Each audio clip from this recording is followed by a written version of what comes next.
Dangle, Adam Wilde, and Jesse Blake. Let's go! Well, if you've ever experienced bad reffing in your life, you know that it can be painful. I do want to do a quick shout out to Team Canada, who lost yesterday against Argentina. Devin Heroux, who works with CBC and is a former Olympic athlete and also is just a great guy, he wrote this tweet, and I thought it was perfect. Fouls in this game. Canada, 13. Argentina, 4. Oh, come on. Oh, no, Adam. They won fair and square. More like unfair and circular. And he said this That's is bullshit. Exactly the case in the match between Canada and Venezuela the other evening. Blatantly biased. And very true. Copa doesn't do North American teams too well. But for Canada to get into the top 4 and be playing for third place is pretty spectacular. Yes. And to only lose 2-0 to literally the best team in the world right now. Yeah. Euro or not. And one of the goals shouldn't have even counted. So, you know. Why don't you think? Why don't you? Well, they were all over it on the broadcast, Jesse. It's almost like you didn't watch.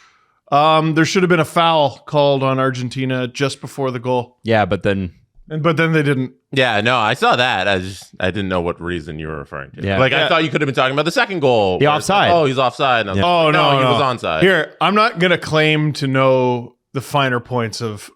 you don't need to. You're allowed to talk about sports and not know the finer points. No. It's okay. You'll be fine. So it's funny. I had just texted my brother-in-law. So I've told the story before. My brother-in-law played like semi-pro in Scotland for a while. And I was like, I know how hockey guys view soccer. Oh my God, the elbows. Oh, no, it's a rough sport. They beat the crap out of each other. Yeah. And just when I was starting to get an appreciation for how gritty of a sport it can be, old buddy two names on, what's his name? DePaul on Argentina. With the hair. Dives on the tackle, and then he gets kicked in the lower back with a soccer ball. I can only imagine how devastating it must be for a soccer player to be hit by a soccer ball in the back, and he rolls around. Like, don't you have like family who's watching? You're not ashamed? Yep. Are you serious? But that's how. Here's the thing. So, Copa's like what do they always compare Copa to? Like just a bare knuckle brawl. Whereas if you watch the Euros are a dance. And I have been watching the Euros, and it's an awkward day for me because my family's English, Natalie's family's Dutch, and they're playing each other this afternoon. Which means you're cheering for the Dutch. She's trying to get me to. And I had to say, like the thing about it was a bare knuckle brawl until that guy. And it was bizarre. And I'm like, why? That guy's built like a truck. Like, he's huge. He's very broad, very in shape. I'm like, you're not hurt. I know you're not hurt. The reason is it's allowed. Yeah. It's allowed. But it's not allowed in the other rounds, which as Leaf fans, we can relate to that. I've talked about this in the NHL. Like the fines for diving are not enough. Mm-hmm. Like, it's cheating. No, the fines for diving is you never get a penalty called ever again. Yeah, That's the fine in the NHL. So they punched their ticket to the final? I don't think it's unreasonable to say he shouldn't play the final. That's ridiculous. No, it's ridiculous. Well, what are you going to do? Flopping around like a fish on a dock? You suck.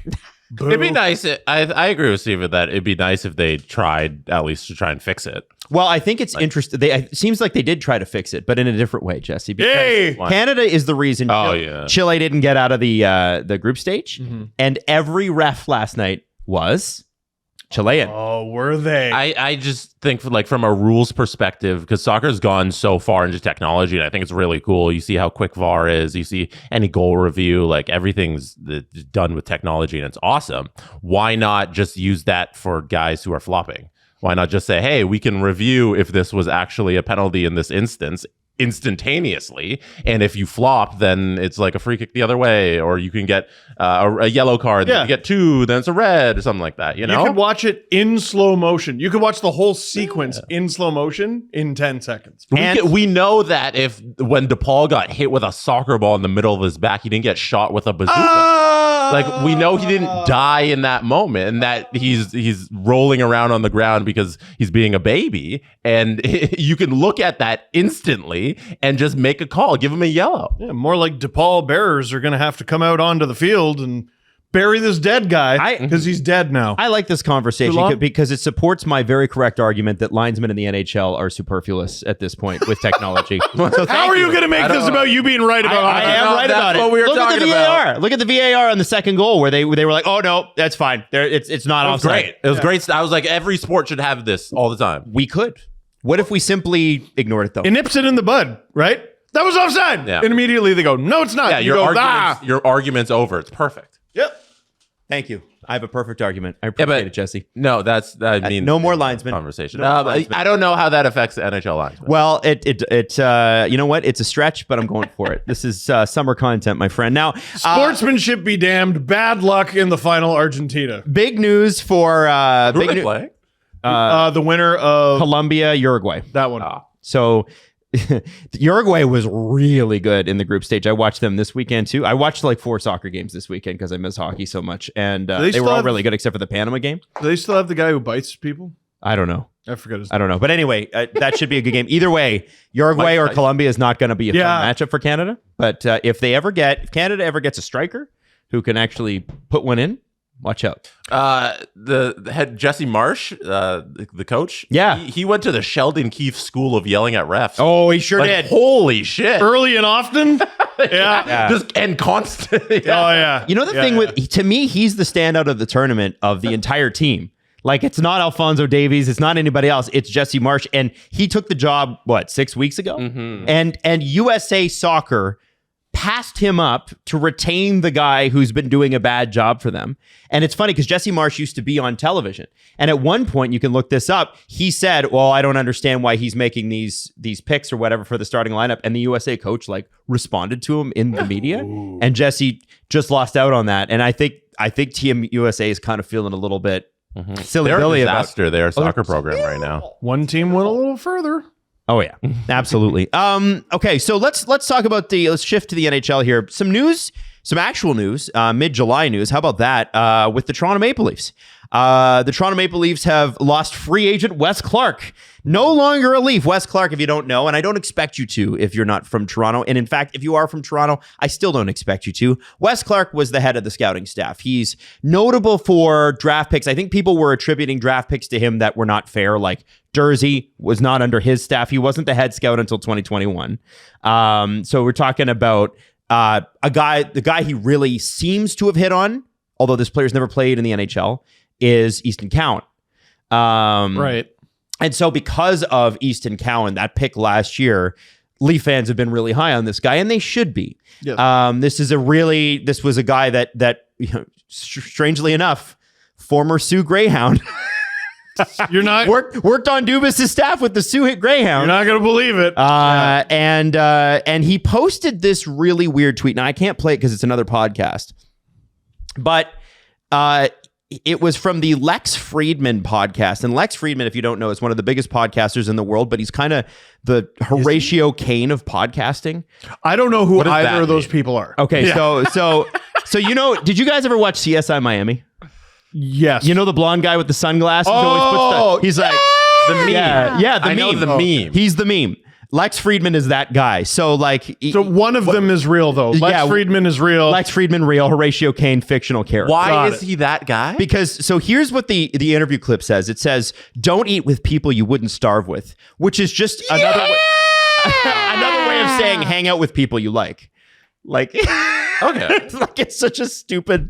It's one of those sort of alpha male adjacent type shows that's like it's like in every man there's a rabbit or there's a bunny and there's a wolf and I just got to ask you something. Are you hungry? It's a term I learned from the Joe Rogan podcast, and it's very ironic because Joe is now the number one perpetrator of this shit.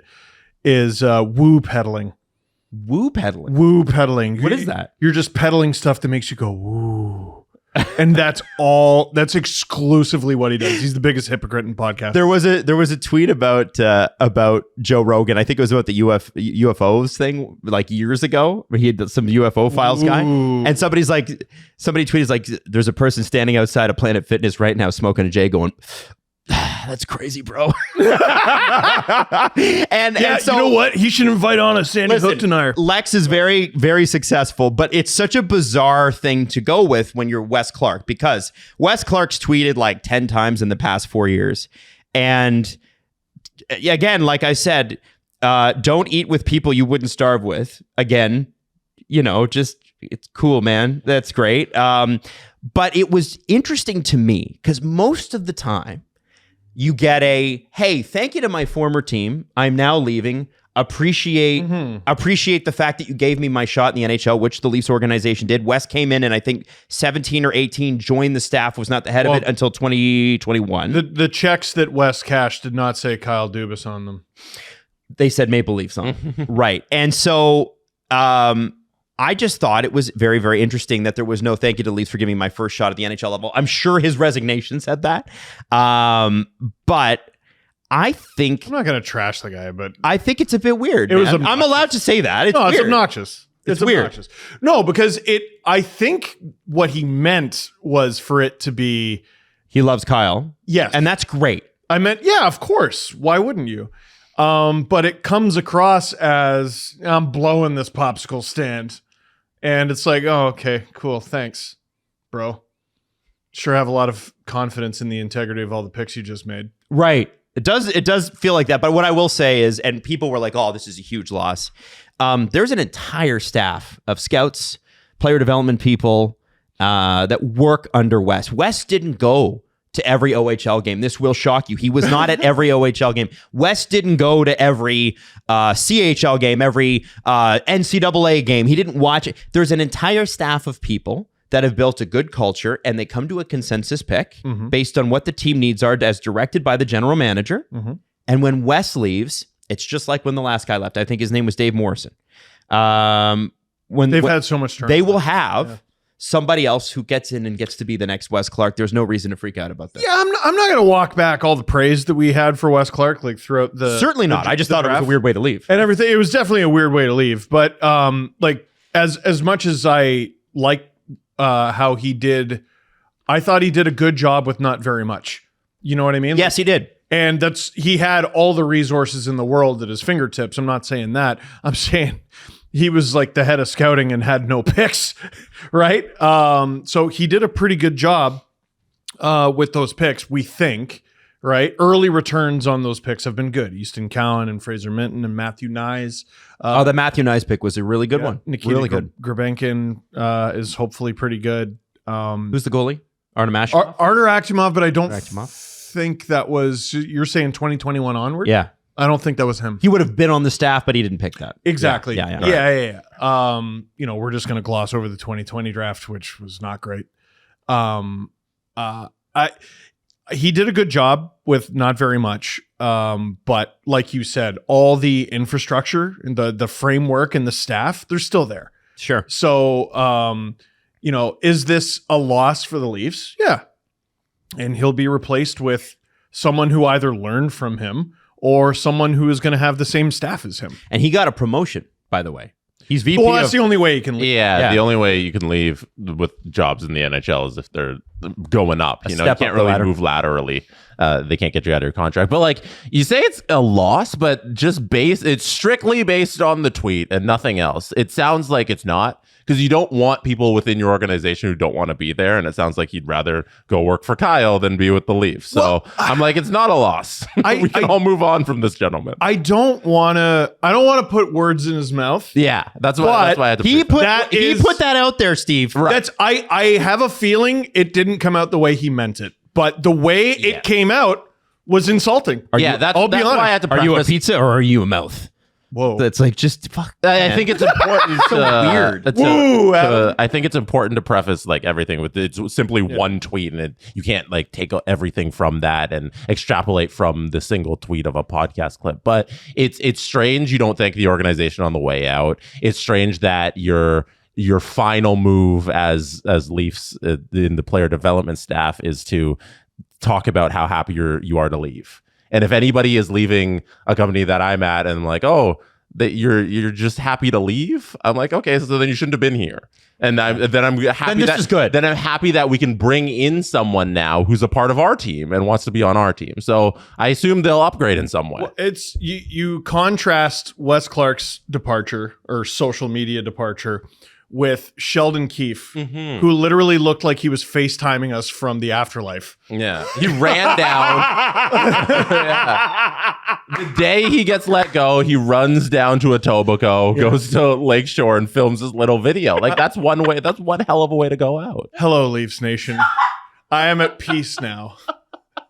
No longer having to deal with the trials and tribulations of the Toronto media. Only dead know the end of war. And I just wanted to say thank you and farewell.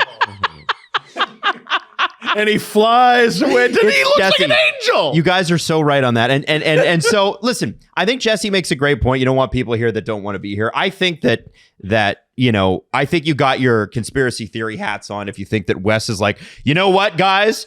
I know I'm leaving in 10 days. I'm just gonna tank all the Leaf draft picks and screw them on the way. You're not gonna do that. Because part of it is professionalism. But the other part of it is isn't there like 10, 15 people on that staff who would be like, what are we doing? No, I know. Yeah. So there's checks and balances here. I did say something along those lines, and like I don't think he would do that. But if someone leaves on what you think are tumultuous terms, there's going to be at least a little part of you that goes, "Ooh, were you giving it your all?" I hope you were. I think he was. Yes, and even if he wasn't, his staff was, and Exactly. and that's what matters. And I think we got to look at this in a bigger context of. Whenever you see a department head, who are the ones obviously on these teams that get the most play, and the fact that it's a very Toronto thing for your head scout to be on multiple interviews at the draft and to we shouldn't know who this person is. Right. Yeah, it's weird for us to be starting a podcast about this gentleman. Like it's the fake NHL is where we're living. Yeah. Tell your dad. Yeah. Stop, pause the show and tell your dad. They don't care. They don't give a shit. By the way, We're talking about a tweet of a staff member who's leaving. Like, but it's weird. I like it. I like it. I like being this in depth. I like caring this much. Totally. I don't. It's definitely more fun. It's way more fun. And I look at this and I think, okay, what a great opportunity for somebody else. And I think that in Pittsburgh, he's got a lot of work to do. That's one of the worst ranked systems for development in the entire NHL because, they've tried to continue to be successful, and Hextall and Burke were a disaster for the Pittsburgh Penguins. He has to do in Pittsburgh what he had to do with the Leafs. All right, Wes, you're in charge of making all our picks. Okay, how many picks do we have? Well, you've discovered the problem. Right? So you're going to have to do a good job with not very much. It's odd. It's just an odd way to go. And it was notable, and I thought we should bring it up. I think good for him. I think yeah. Also, congrats! You got hired at a better job. Yeah, like you got an upgrade. You got a promotion. That's great. Awesome. Hopefully, you don't starve. What's that mean? Yeah. Well, the eating. The eating thing. Don't eat with people you wouldn't starve with. Would you guys starve with me? No, because you're a good hunter-gatherer. Thank you. Right? It would be impossible to starve with you. Right. It's true. Jesse, do you feel the same? I would hope that you would be smart enough to get food for us. Okay. And eat. It's a difficult question for me to answer, Adam, as you can tell I haven't done a whole lot of starving. I don't think Wes and Kyle have either, to be honest. More starving than doesn't Kyle make like $7 million a year? Like I don't think he's going to be starving. Is Kyle Dubas going to hire a GM? No. Is he just going to be like, oh no, I get to do it? Because here's the thing. He's got a lot on his plate, right? So I have to tell you, it's weird that there seems to be a bit of a, and this is floating around, that there's a little bit of, they like to have that group, that person, that management likes to have people that agree. That is floating around. That's out there. More than one person. Okay. And I don't blame them for that. I will tell you that sometimes the tension of two people who disagree with each other is so much that they can't work together. So you don't want that. Mm-hmm. But tension in, hey, have you considered something else outside of your square box, which is part of the problem the Leafs have because they never do. Mm-hmm. And Kyle built a lot of that. Yeah. I think that, that is, whether they like it or not, whether it's fair or not, that's out there. I think you're right. I think that sentiment is right for the wrong reasons. That it to me is also Dubas's biggest crime. Like to me as a Leaf fan, because sometimes it's easy to look back at Dubas as he arrived in 2018 when he became the general manager. That's not true. He arrived to the Leafs in 2014 as the assistant GM. Ran a draft. And stuff immediately started getting attributed to him right away. Like I want to say the day he became AGM or the day after, like Jake Gardner got extended and it was a decent extension. We were all like, whoa. Dubas. There's Kyle Dubas. Whoa. And he's going to be so smart. And he's going to do this, and he's going to do that, and he's going to do that. And, he hired all his friends. Like every other hockey guy ever. Like, you look at Brad Treliving, I mean, he's hired all his friends. Like, he's hired people that he... Chris Tanev. Yeah. Oh, like even some of the players. Larson. Some of the players, yeah. Guys he knows Max from Calgary. Guys he knows from Arizona. Those are the players. And then there's Shane Doan. And there was someone else, I can't remember the name. Which is, by the way, fair if they can do a good job. Right. But to me... We've done that. Dubas's biggest crime to me is... he was touted as such an outside the box thinker. Mm-hmm. And after a while, it just became more and more obvious. Oh no, he's just some other hockey guy. He just dresses a little better and knows how to read. Like he's just another hockey guy. And that's okay. Thinks he's really right. Hires all his buds. Well, just see. Like he's just another hockey We'll guy. see how it all plays out in Pittsburgh because, when you look back at it, it's not going great yet. How's it going and how's it look like it's going to go? The Leafs handed, Kyle Dubas was a part of it, but when he became general manager, they handed him the keys to a Ferrari that was already warming, right? You had 3 great young players. Mm-hmm. Then he goes out and he nails the Tavares signing, right? He absolutely nailed that. He did. It was a great signing. $11 million when he was getting offered 13. I mean, it comes in, scores 47 goals in his first year. People are not understanding, like, how many teams are guaranteed a playoff spot every year for basically the duration of a contract. Like, the moment he signed that deal, it's like, we don't got to worry about making it anymore. Yeah. Being a contender, sure, you got to worry about that. But, like, you have a 1-2 of Matthews Tavares. You're not missing the playoffs. Yeah. How are you going to pull that off? You're not going to be able to do it, right? Mm-hmm. But no one's going to look at it like that right now. So we just need to look at it. I'm waiting for a plan in Pittsburgh, and maybe this is the start of it. But I'm waiting for a plan. Like if Wes does a good job, you'll start to see the fruits of his labor in like 3 years. Yeah, you know what I mean. Like this is not a quick fix. No, this is a long-term thing. AG1, tell me how it's a part of your day. Well, first you take it out of the fridge, and then you take the scoop. And I like to put a little water in the cup first, then put the scoop of AG1 in, then fill it with more water, shake it up real good, and then put it in my face. Do you not put ice in there too, Jesse? How do you handle it? What are you talking about, Adam? No, you don't. You just agitate the stuff and get it in there? If you wanted to get nuts, you could. You absolutely could. Then you can't drink it. Well, a little bit of ice. No, a little bit of ice. Anybody who's like a big time water drinker like myself knows that if you don't drink cold water. Why not? You want to drink room temperature water so you can drink it because you can't like drink cold water. It's too cold. No. This is talking about. This isn't in the script. Ice water. This isn't in the script. AG1sicle. There you go. Your treat this summer. Too cold. You need to just drink your AG1. It's 8 ounces of water. What are you talking about? Ice water. Could you do an AG1sicle? You for sure could. We have the science. But it's ridiculous. You want to drink the whole powder that you put in there. Jesse, I'll tell you what's ridiculous. Folate, magnesium, vitamin C, zinc. It supports your immune system. It supports your gut. And usually feel better too, which I think you both do. Right? Yeah. Right? I'm hung up on this ice water. If you want to take ownership, I was just thinking more of like an agitator, right? Like it breaks the powder. I think you're agitating. You don't need that. If you want to take it comes with a bottle, you put it in there and you shake it. If you want to take ownership of your health, try AG1. Ice or no ice, it's up to you. Free no 1 year ice. supply of vitamin D3K2 and 5 free AG1 travel packs with your first purchase. Go to drinkag1.com/STP. That's drinkag1.com/ SDP. I was caught up in the popsicle idea. Check it out. Yeah. As of today, Stan Bowman, Joel Quenneville, and Al MacIsaac of the Blackhawks, formerly of the Blackhawks, can officially be hired in the NHL.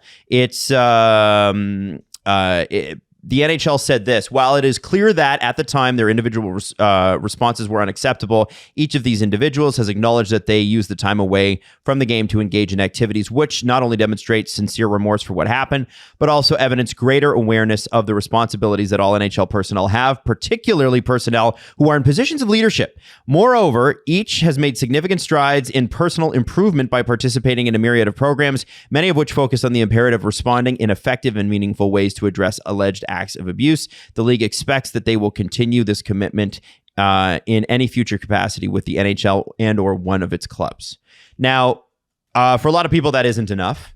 It's too vague for me to have an opinion on it. Yeah. So naturally, I think that leaves, right, because of what you guys just said there, I think that makes people uncomfortable. Mm-hmm. Well, like it is possible that you could have put something in that release that would make me go, damn, all right, good job.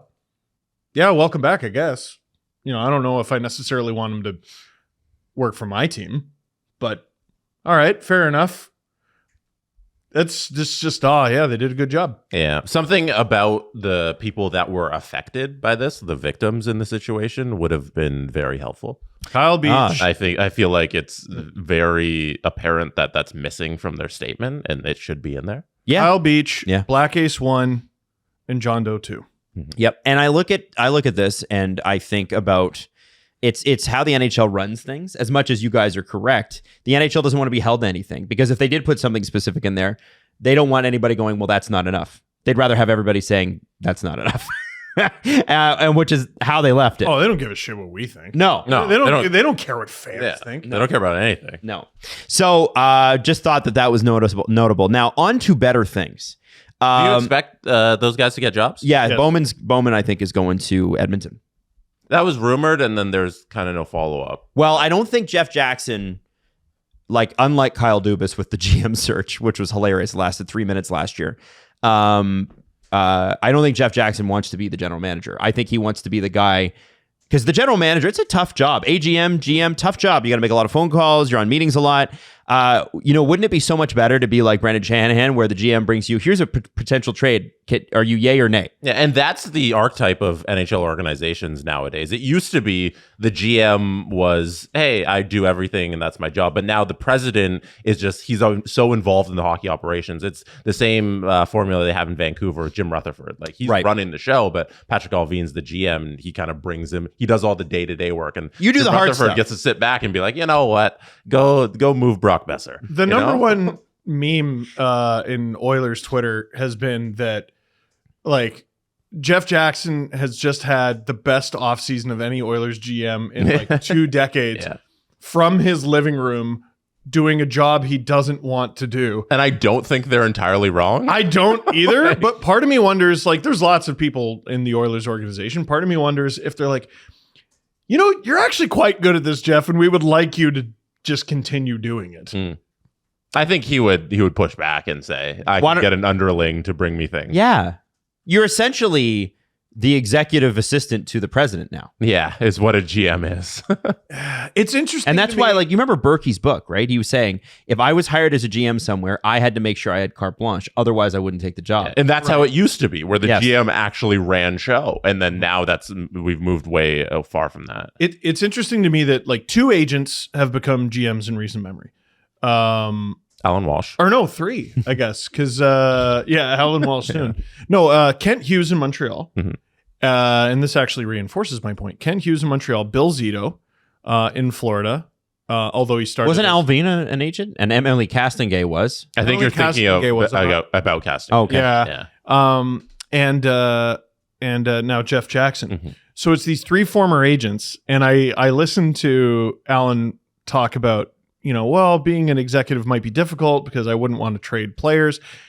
And these 2 are some of the fidgetiest GMs in the league. Kent Hughes loves a move. Bill Zito loves a move. And Jeff Jackson has not been afraid to pick up the phone. He's a great tinkerer. And you know why? Great tinkerer. Oh, good word. Do you know why? Good word. Because that's where they come from. They were made in moves. Phone calls. Yeah. Phone calls and being creative and how do we do this and the GM calls you and goes, okay, fine. You want to find a trade? Go call a bunch of NHL general managers to do my work for me. Mm-hmm. Like that's literally, it's so weird, but that's how it works a lot of the time. Listen, like whether Alan acknowledges it or not, a lot of agents are made for this job. Oh no, Alan acknowledges that. I think he just doesn't want to be on the other side. He's pro player and pro labor, right? Right. I think he's never won. He's been offered for sure. Well, I mean, you know, is the Ryan McLeod trade, for example, that's going to end up being good for his career. Sure. He's going to go to Buffalo. He's going to get a bigger opportunity. He's going to score more points. He's going to make more money. That's going to be great for his career instead of playing behind the best two players in the world forever. You know what I mean? And in return, they get a top 10 prospect from 2 years ago. Mm-hmm. It's, to me, that was a masterstroke. But at the same time, he didn't treat a player on his way out poorly. You know what I mean? It wasn't a dump. It was, no, I'm going to find you a good opportunity. You're going to land on your feet. And also, yeah, I'm going to help out my boys. My original question was, do you guys see any of the three gentlemen who've been reinstated getting hired? Yeah. Oh, Bowman. sorry. And we went to talk about agents and GMs, but well, it was just like, I don't think Jeff Jackson needs a GM, let alone that one. right.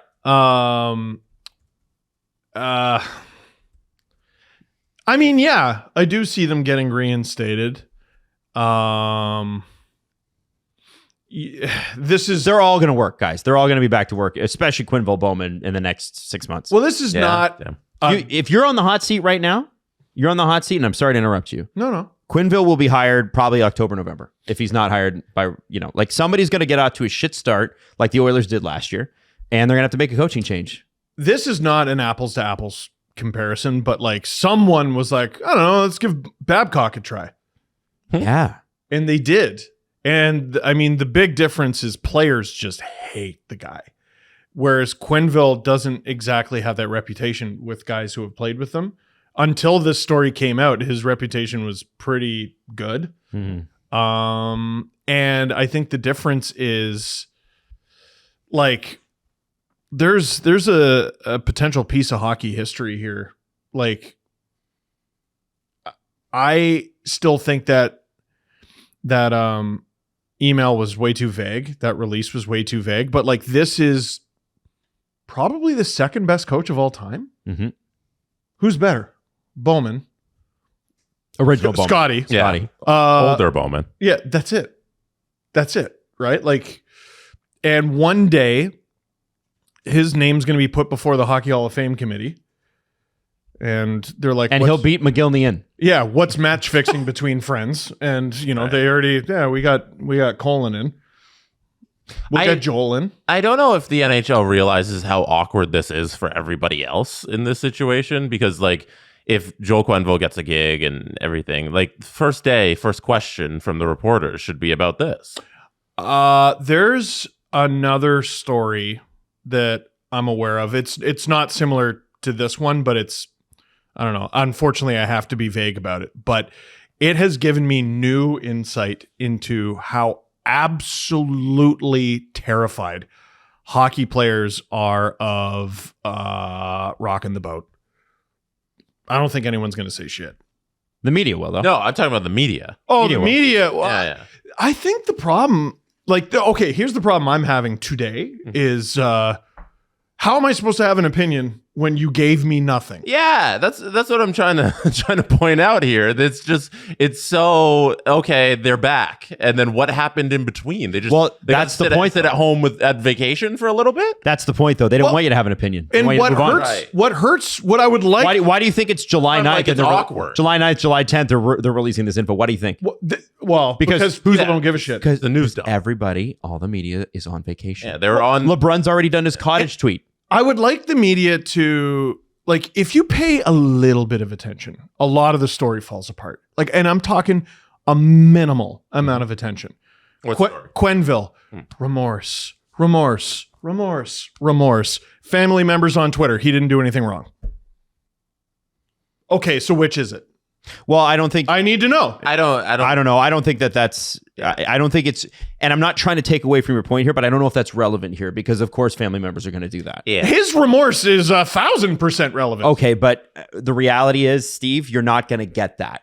You're not going to get that. He did speak to a bunch of GMs and coaches, I think, in September last year about how to deal with a situation like this and what he learned and what he did wrong and all those things. So before even being reinstated, yeah, which I thought was interesting and significant. Well, it was like a full year ago too, right? Yeah, so listen, this was always going to happen.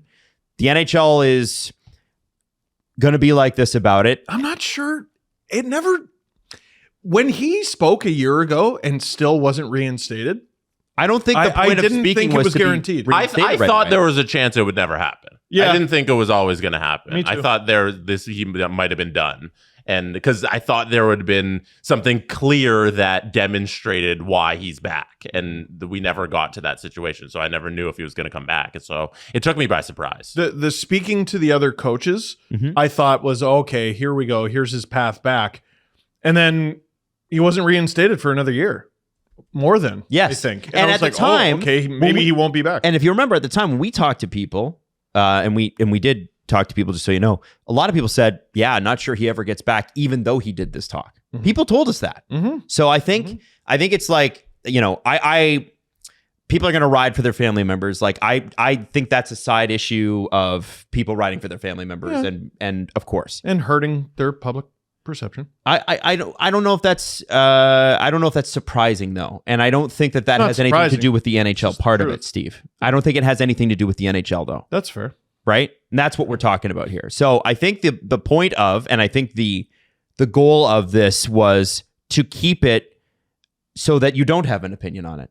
It's to put it at a time. You didn't want to do it July 1st because all the media were working and they would go into hyperdrive. You didn't want to do it at a time when the games were being played because there's going to be shows that night and podcasts and stuff. You want to do it when pretty much the SDP and a few other shows are barely working right now. And who gives a fuck about us besides you? Exactly. So let's move on to, and I want to move on to this because I think it's a good one.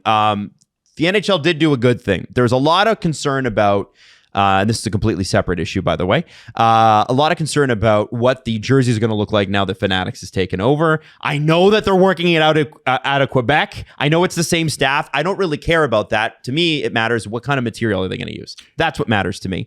But new Era. Oh, this is the story you're the talking cap about. maker. Okay.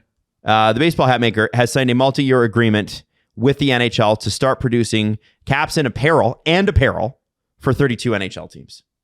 Interesting. So I wondered, and I don't know how this all works. Maybe Iceletics does, but the curious part for me is I thought Fanatics, when they buy that license, they're the only ones who can make apparel. I was confused by this also. Yeah, I didn't get that. So I guess we're going to get t-shirts and hats and that sort of thing that are New Era. And not being a big hat wearer because my head's gigantic, a lot of people seem to be very excited about it. You can sell to more than one, I think, now that I think of it. Like, there were Mitchell and Ness hats. Yep. There were, I don't know. Well, I think Mitchell and Ness was bought by Fanatics, if I'm not mistaken. Oh, well. Yeah. This is the other difficult thing about keeping up with all this is like the world is just owned by 6 corporations in a trench coat. So I have no idea. But I don't know. Hopefully the product's good. What I thought you were going to go with is the video of there was a video going around of all these fans trying on the new Fanatics jerseys and talking about like, oh, this is pretty good. Oh, and they sounded surprised. And I was like, oh my God, it's the Domino's commercial. This pizza's actually good. There was by the way, I freaking love Domino's. I've always liked Domino's. Some of you might be too young to remember this commercial, but there was a time where Domino's pizza was considered bad. Yeah, it was garbage pizza. It was garbage. And then someone new took over marketing or the company or whatever, and they released a commercial campaign where they had people try Domino's, and they were like, this pizza sucks. And they talked in the commercial, the Domino's pizza commercial, about how Domino's sucked. And then they changed their pizza, and everyone's like, let's try their pizza. And was it the best? I don't know. Was it better? Yes. And people started to buy Domino's pizza. Yeah. It was a really successful campaign. And now Domino's has become top 3, right? Like baseline pizza chain. in terms of deliciousness, I'd say. Oh, I love Domino's. Oh, top 3. Yeah. I haven't had Domino's in a while. Really? I know. I have Domino's, Dude. once every couple months. Domino's to me is amazing. It's like the ultimate, like when when you see like the Teenage Mutant Ninja Turtles eat a pizza, and you're like, oh God, I want pizza. Mm-hmm. That's what Domino's looks and tastes like to me. That's what it's just. I always thought really good. I always thought pizza should have 5 times the amount of cheese that it did because of the Ninja Turtles. Because they would always take a bite and then go like that. Yeah. And the stringy Well, that's cheese. Oh, that's like Detroit style pizza, which is not Chicago style pizza. which is pizza casserole. Yeah, it's lasagna. It's lasagna without the layers. Literal pizza pie. Yeah. So anyway, people seem to be excited about the NHL thing. Something else that I think is interesting, and we didn't get to this last episode. And just to clarify for your new era thing. Oh, yes.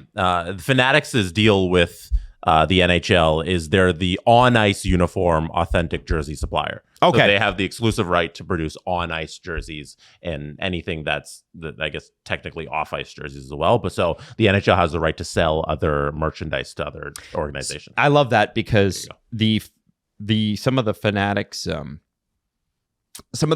like it's the Fanatics Sucks Twitter account like from other sports. I'm like, oh my God, some of the prints they get wrong are just the prints. To me, the most glaring one was like, how do the baseball players have see-through pants? How did that get past? Here's the prototype. That's they still do, by the way. You can still see them tucked in. Why can I see their undies? Now, but that's apparently Nike's fault. So yeah, I don't care. Yeah. Anyway, the Dallas Stars have announced they've entered into a 7-year agreement. This is a couple days ago, but we had CJ on. There were other important things. A 7-year agreement with a parent media company, APMC, to stream regional Dallas Stars games free of charge beginning this coming season. The games will be broadcast on a newly formed direct-to-consumer streaming service called VictoryPlus, and it was created for fans by the APMC with the Dallas Stars. So I think this is really interesting because essentially what the Stars are doing are they're going, instead of you paying a subscription fee and also watching commercials, we will partner. We'll take a revenue piece of, I'm assuming, a revenue piece of this, of whatever VictoryPlus makes, right? Mm-hmm. And fans can watch it for free. And when you are able to watch something for free, people are thrilled not to pirate it. Yeah. Dude. It's crazy. They are reinventing television so fast. Wait, no, okay. So like you can watch it, right? In real time. And it's like free, right? You don't got to pay for it. And it's just like in your house. And you put it on this big screen that everyone can watch. Yeah. Just TV. Guys, like oh my God, for years and years and years, everyone was just screwing with the internet, trying to make it this completely ass backwards thing. And no, everyone's going to watch on our native player, sportsnet.ca. Fucking stop. And then they eventually did. Now they're and so doing this. Interestingly, too, and we didn't have this for a while. I remember TSN didn't have like an Amazon app for the longest time because they just didn't feel like they needed it. Which is up and coming company, right? So annoying. But VictoryPlus will be available for download on smart TVs, tablets, and smartphones September 2024, ensuring fans within the regional territory of the Dallas Stars. This is a huge territory, by the way. I was about to say Texas, Oklahoma, Louisiana, Arkansas. Those are like three of those are like the 3 biggest states.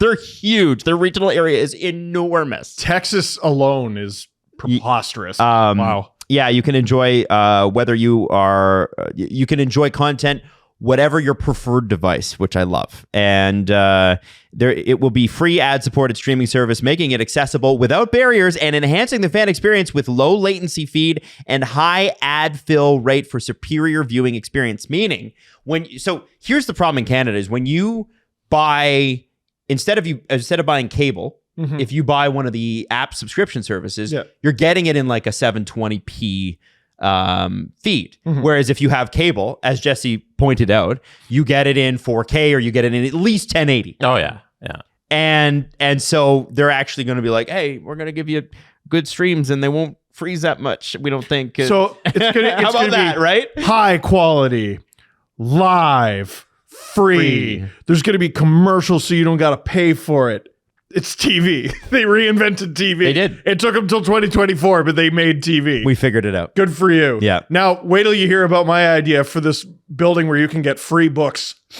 I'm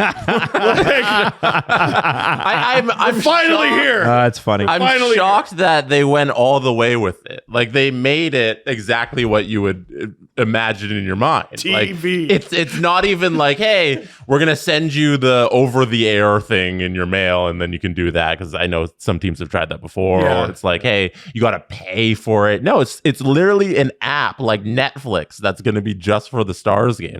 I'm shocked that it's this perfect. No, like there's good for them. like no notes. No. Like, Yeah. it's No, it's none. great. It's great. And you know what's interesting about it is obviously versus something like football. I know Dallas Stars fans, when I say this, I don't want to be insulting.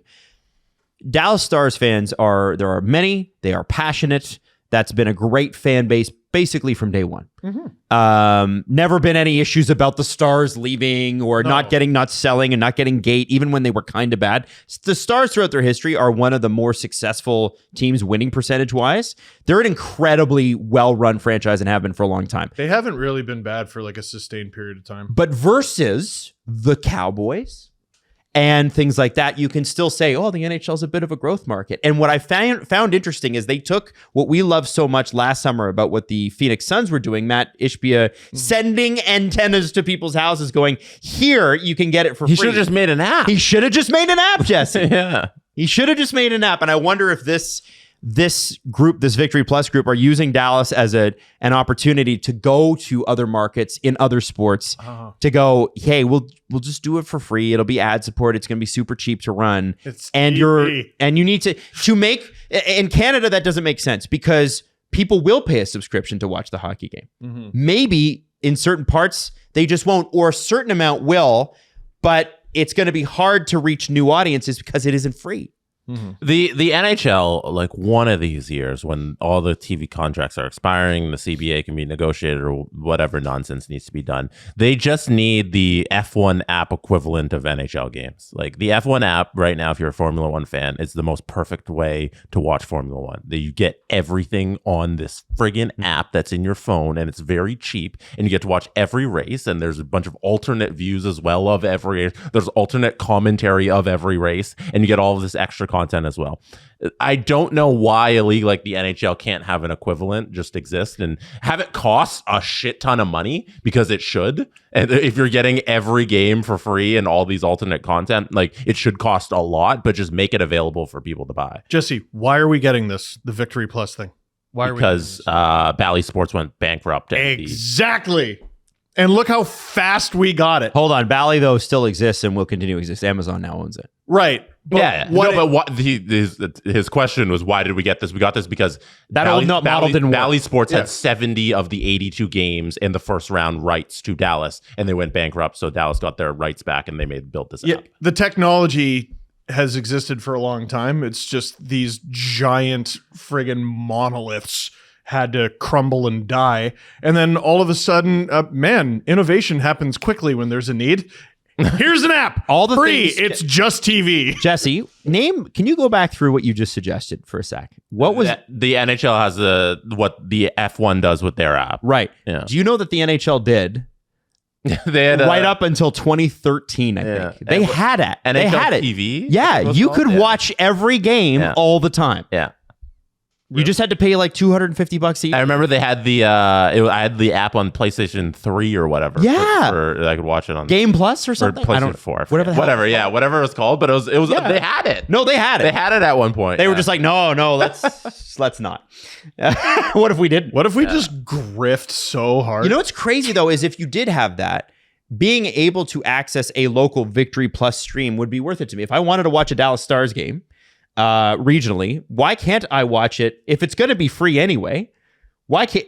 Who's the national carrier of the regional Dallas Stars game if it's regional?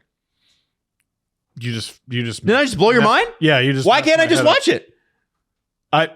Right? There it is. If it's a national game, fine. But if it's regional, why is it only restricted to the region? And that's what the NHL app used to do. You used to be able to watch the regional feed of regional game, and it would ask you, which team are you watching for? Are you watching for Nashville? Or are you watching for Dallas? And then you would get that team's feed. And it's like, it's a regional game. It's not a national game. Doesn't affect TNT. Doesn't affect ESPN. They're not running it. Why can't I just simply do that? Now, I think with ESPN Plus, that was supposed to be the point, but I don't believe that's how it went. Well, like we also know the technology for like dynamically inserted ads is improving. Like, so if I'm watching a game in Florida and I live in Seattle. Yeah. All right. You're a big Pants fan. Yeah, but they don't want me watching the game for free because they're going to show ads local to Florida. And well, what do I get out of that as the broadcaster? If you're in Seattle and I'm showing you ads in Florida, like my client gets nothing out of that. But just show me a Seattle-based commercial. Yes. We have the technology now. Called programmatic ads. Yes. We could do this internationally today. And it's just not set up that way. That is how it will eventually be. Clip this for 2045 when it friggin' happens. But what if we simply didn't? I know. No, like I remember drunkenly ranting in my friend's basement in like 2008 with basically this VictoryPlus. Like, dude, we have the technology. It's all just going to be on one device. We don't need all this different bullshit.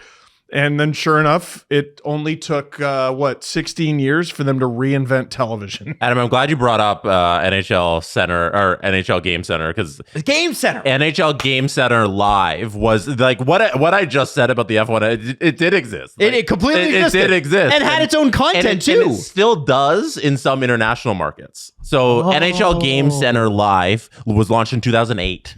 Like that's wow. It was ahead of its time. I think it was PS3 when I had it. Yeah, it was there, and then in 2016 they rebranded it to NHL TV. And up until a few years ago, in the middle of the Rogers deal where they shut down NHL TV in Canada, now everything's on SN Now, where you can buy the NHL package through Sportsnet and get all the games and all that stuff. It still existed in the States, and you can get it. But then when ESPN came back to the NHL, they shut that down, and now you got to buy ESPN Plus to do all the NHL games. Right. But in some international countries, they still have their NHL TV where you can just get all the games. See, I completely understand why a company like Rogers is like, yeah, that's got to go through us. If you're going to spend that much money, or ESPN, I completely understand that. Just make sure it works. Like Game Center used to work so well. It was clean and easy. And respectfully, there is a ways to go with the Sportsnet app.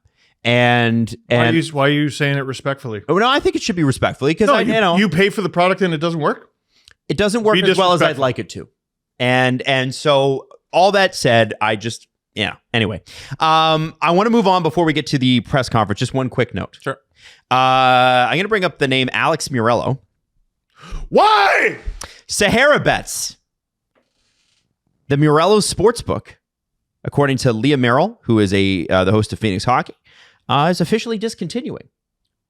They had a sports book. Oh, is this guy in like trouble? I don't know if he's in trouble. I just think it's a business venture that didn't work, but I just thought you'd be interested to know. 30 days, Sahara Bet Sportsbook. Your wagering account will be accessible for the next 30 days to allow time for your outstanding bets to settle and to withdraw your account balance. Withdrawals will be processed 1 to 2 business days, blah, blah, blah, blah.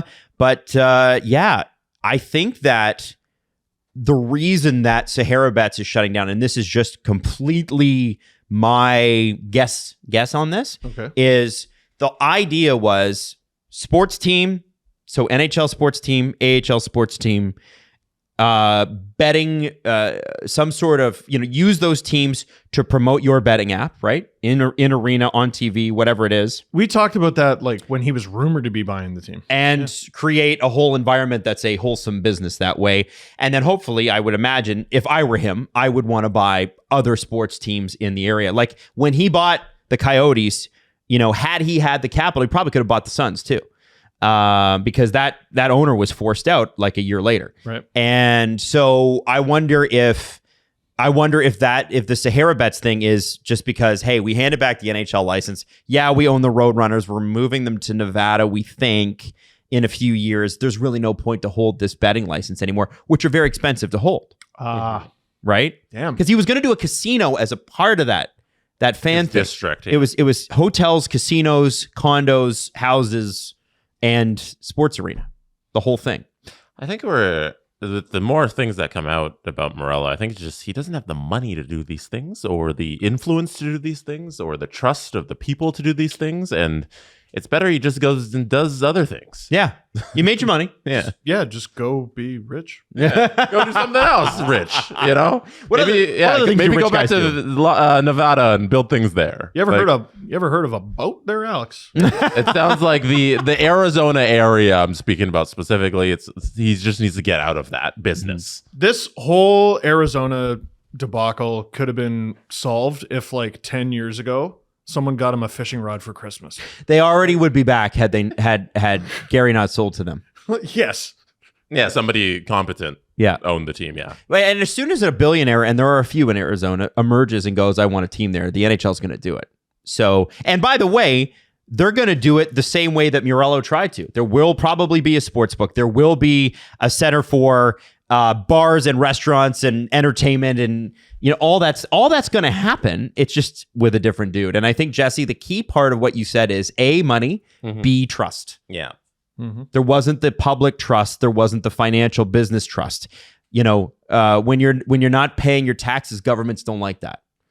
And even if that's something that happened a couple years ago, if I'm going into business with a guy who the other jurisdiction right next door said, yeah, he didn't pay his taxes, that is going to raise alarm bells for me. Yeah. So whether or not that's fair, not my business, but I just thought you guys find that interesting. Let's do the press conference. The Presser. SDP. The Steve Dangle Press Conference. That Sheldon Keefe thing was funny, man. Thank you. Rick Westhead had an article today.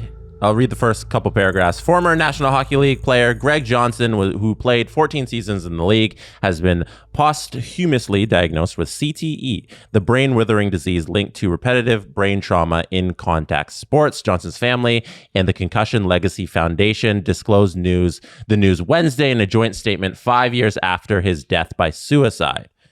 Johnson's daughter, Carson, used the moment to confront the NHL about its views on CTE. To date, the league has refused to acknowledge a link between repeated brain trauma and the disease. So tomorrow, tomorrow we'll be speaking with Alan Walsh, who's been doing a lot of work with the Concussion Legacy Foundation. We'll have more to talk about that, and that'll be released, I think, Friday. We'll drop that episode. So we'll have a lot more on this there. But thoughts, guys? It's not surprising. And the only way to diagnose CTE is posthumously. Yeah. You can't do it during life. And, Alan will obviously have more to say because he is very passionate about this issue. And he works with the foundation. There are situations that the NHL puts itself into, and we discussed this when we talked about Bowman, MacIsaac, and Quenneville, where once this group is done, and they're close, right? Like, as much as Gary's going to be, mid-70s by the time this contract's up? I'll believe it when Well, I mean, Lou's in his 80s and he's still working, right? Lou's not part of the NHL brain Gary trust. is 72 right now. 72 right now. Yeah. There's going to be a time where, in our lifetime, hopefully, Gary's not running it. And, You say that. what is going to be very, very interesting, at least for me, is when my kid... say my daughter's 20 and she's into the NHL. She's talking about whatever hockey. How will 15 years post Gary Bettman look back on several of these issues?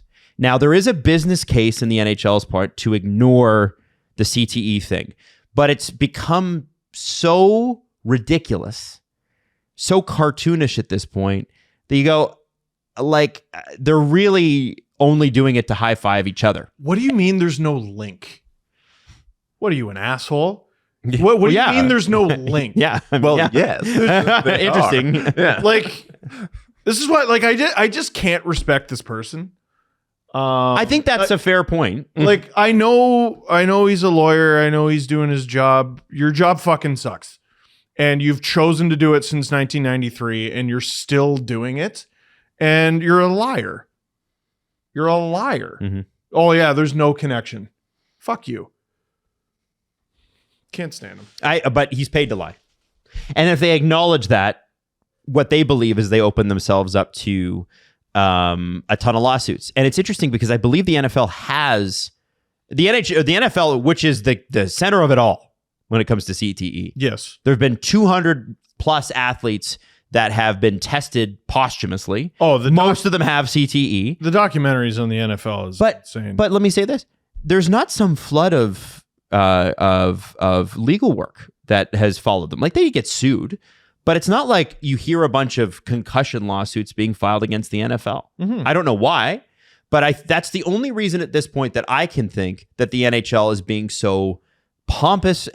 Pompous isn't the right word. Yes, it is. Is it pompous? Is everything Gary Bettman does is done with the "I'm better than you" stink.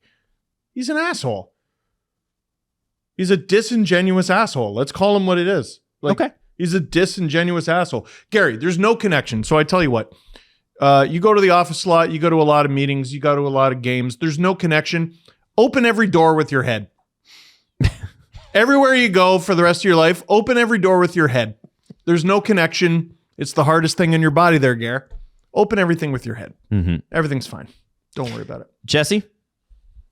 That's very funny. It is. Open every door with your head. The thing you said that I think really hit home is about respecting Gary Bettman, because the way he acts. I don't respect him. Yeah, I think that's a very good point, because I never really thought about it that way. Just the way he acts publicly with every issue that's semi-controversial or anything that requires like cojones to stand on. Mm-hmm. Mm-hmm. I have no respect for him with the way he acts publicly. I don't know. I've never met Gary Bettman. I don't know him as a person, so I can't respect him from that point. But in strictly his job, which is a public one, like the way he acts, there's hard to respect him as a person.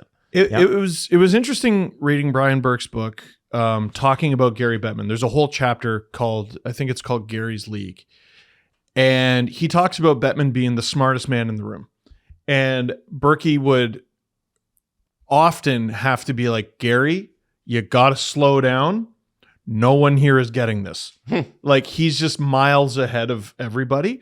And that makes me respect him less. He's smart enough to know he's wrong here. He's smart enough to know he's just touting bullshit. Mm-hmm. Like, he knows he's blatantly lying. Yes. Yeah. And he's doing it anyway. So fuck him. Mm-hmm. Fuck you. I know guys in head office watch. Fuck you. Like, what else should I say? At this point, to me, I look at it. It's a formality. They know. Everybody knows. Nobody's surprised. Would you shake his hand if you met him? I'd shake pretty much anyone's hand. I don't think that somebody else's actions to dictate people that. in history who Adam would shake their hand. Not like everybody, but like I don't think that someone else's behavior should dictate how you behave. You know what I'm saying? At least how you introduce yourself. And I have vehement disagreements with Gary Bettman. Does that mean that I'd go in and look at him and give him the finger? No. Yeah. I would be like, Gary, I think you're wrong here, and I think you know that you're wrong, and I think you're doing this because you're worried about being sued. Like, that's what I would say. This question is from Emily. What is one thing the league needs to be leaning into more? Firing the commissioner. Something they already do well / okay, but should be exploiting more. I thought it was interesting. Marketing their players. They're starting better at it. They're starting to. No, they're definitely getting better at it. Yeah, that was the question. With all the Amazon stuff, like, they're heading in the right direction. Yeah. So, yeah, that's my answer. I would say marketing their stars. Look how well, like, okay, on paper, a Stanley Cup final that is Edmonton versus Florida. Mm-hmm. That should be an unmitigated disaster, ratings-wise. No offense. It should be. It should be, because you got one Canadian team and I know Miami's a part of the Sunrise quote-unquote market, but Sunrise is its own city. Dude, you got a small Canadian team and a Sunbelt team. Like, this would... Okay, go look at how people talked about the 2006 Stanley Cup final. No one was stoked to see that happen, except for Oilers fans and Hurricanes fans. Right.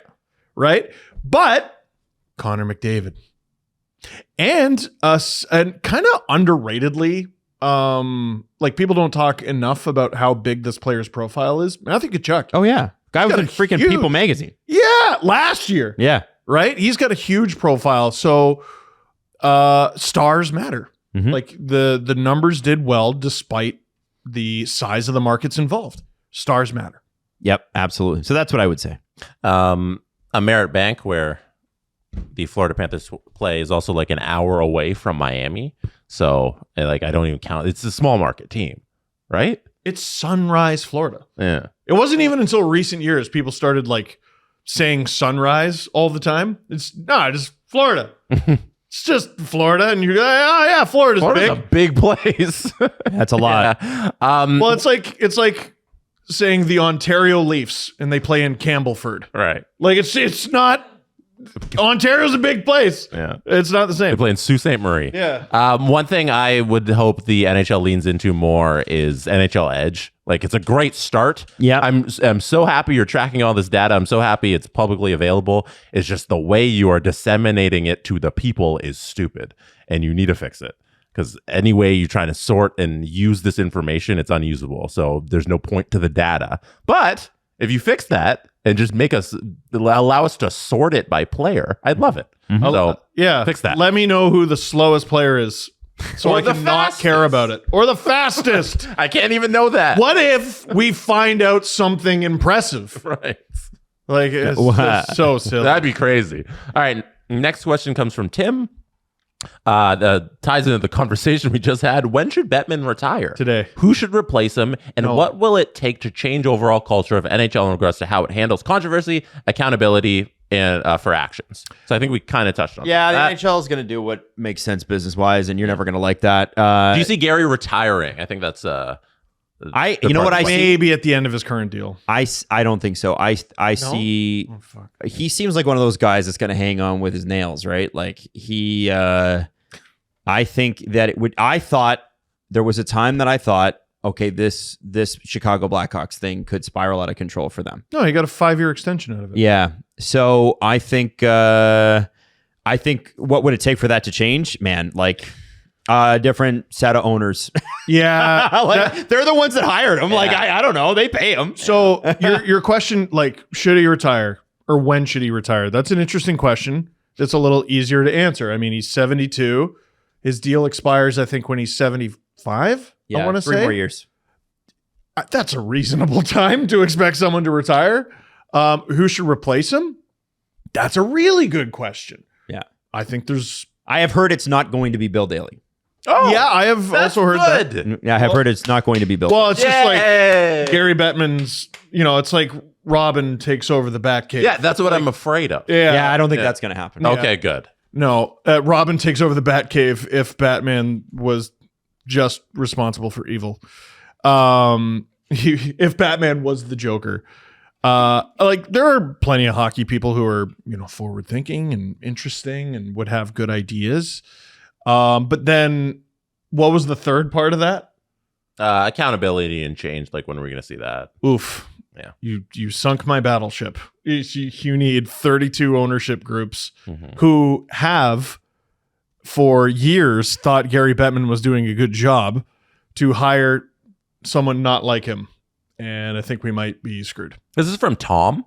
How many goals and assists does McDavid put up in 82 games with a wood stick next season? Good question. Wow. You know what? Very interesting thought exercise. I mean, guys in the Gretzky did 92 with a wooden stick. That's Brett true. Hall did 76. Solani did 70-something, 73 with wooden sticks. Like, I don't think NHL players are finicky about their equipment, but I don't think it would make McDavid worse. What it's all about really is your ability to handle a puck and your ability to release. And I think he grew up playing with wooden sticks. Like, it's not crazy. It might be harder No, to he take didn't. the puck off him. Yeah. McDavid? Absolutely. Yeah. Carbon fiber sticks didn't really come in until the mid to late 2000s, where they became everything. Only people use those. When I was in high school, having a carbon fiber stick meant you spent $300. That's what they came in. You were born in price-wise. 88. Yeah. He was born in 97. You're right. Still, He would have been playing hockey when I was playing hockey. Yeah. He wouldn't have been. So you think like 2005, he really knows what hockey is. Okay. You know, he's 7. There is a way to solve this. Ask him. We know someone who has a photo of 7-year-old Connor McDavid playing against 7-year-old Mitch Marner. Oh. And we simply look at the sticks they're using. Okay, there's a good idea. I think there's video footage of it out there too. Yeah, I don't think that, but I think when Connor McDavid is in his teens, like 13 and up, I don't think he's ever used a wooden stick to play. I think those are the formative years that matter. So it's interesting. He wouldn't be able to stick handle as quickly. No. But it might make it harder to take the puck off him, like with a stick lift or a slash or stuff like that. But remember when Leon Draisaitl couldn't skate and led the playoffs in scoring anyway? That's how good these guys are. Yeah, you just adapt. They find ways. Like, how would McDavid's game adapt to, oh, my stick isn't light as a feather anymore? How many points did McDavid have in his down year last year? He had a down year last year? No, Yeah. wasn't last year the year he scored 60 goals?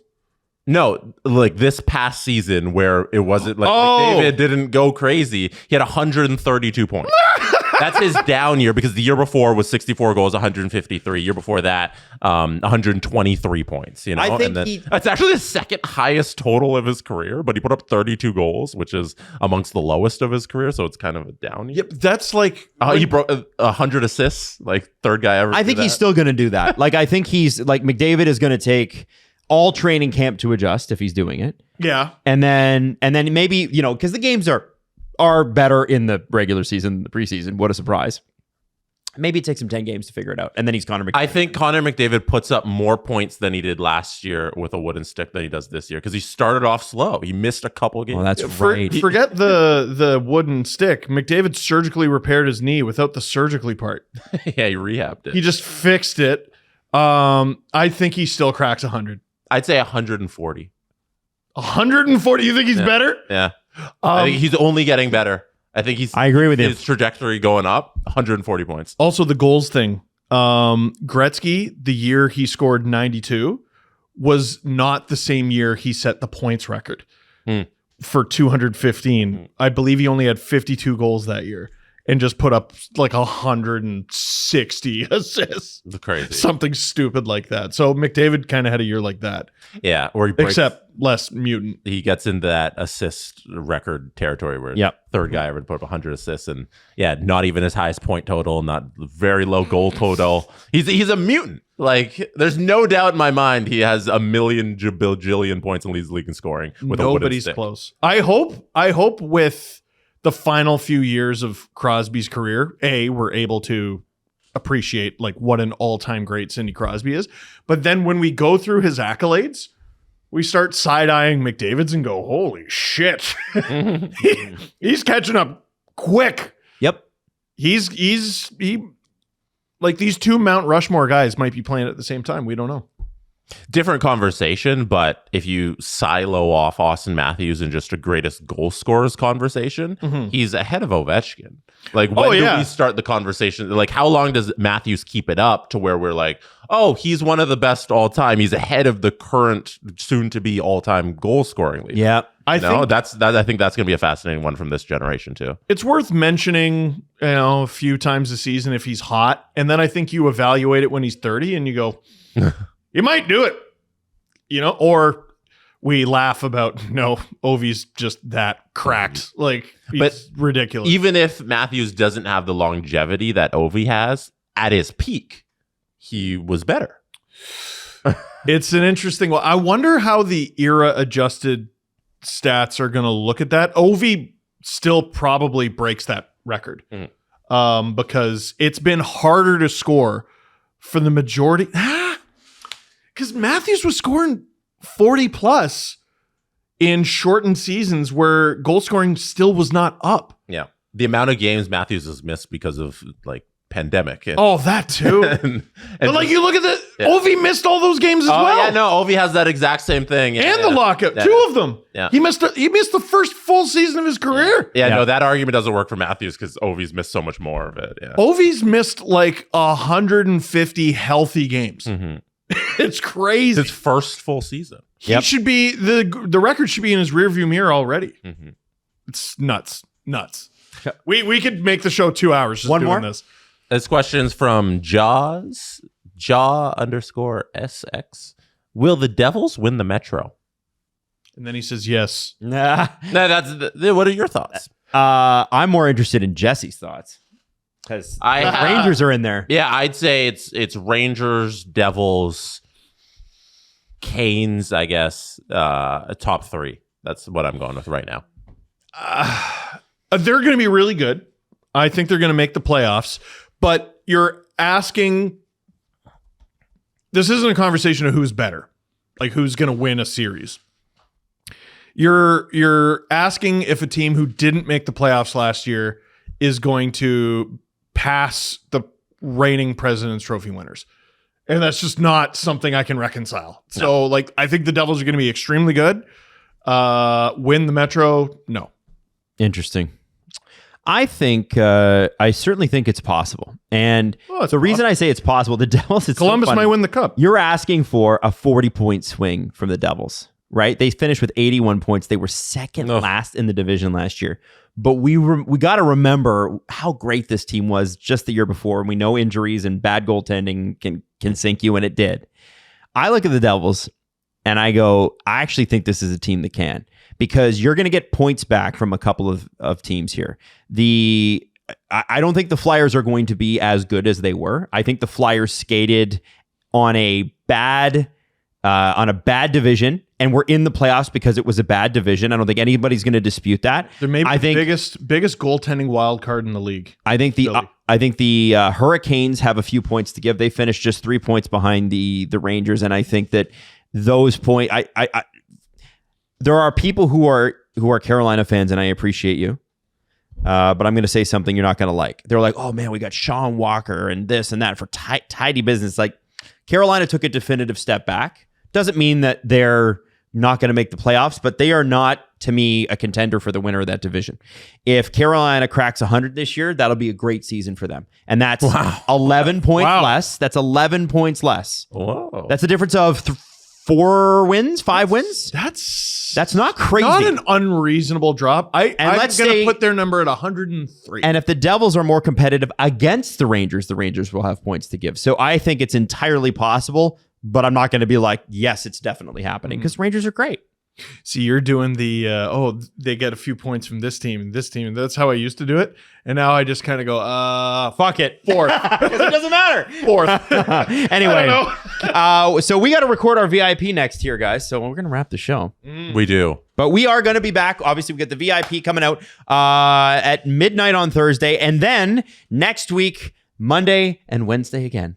Yeah. Summer hours, baby. The summer schedule is underway. Yeah. How do we feel? Are we feeling good about it? No. You gonna fire that extra, or no? I want a podcast on Friday. Let's do it. You get one. You get VIP on Friday. You see? Damn. Actually, I got some good stuff cooking for VIP. Do you? I want to. You know what does really well on our VIP? Movie opinions. Yeah. And I have one for you.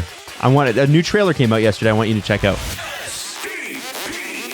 The Steve Dangle Podcast. Follow the guys on Twitter at Steve_Dangle, at Adam WYLDE, and at Jesse Blake. Connection complete.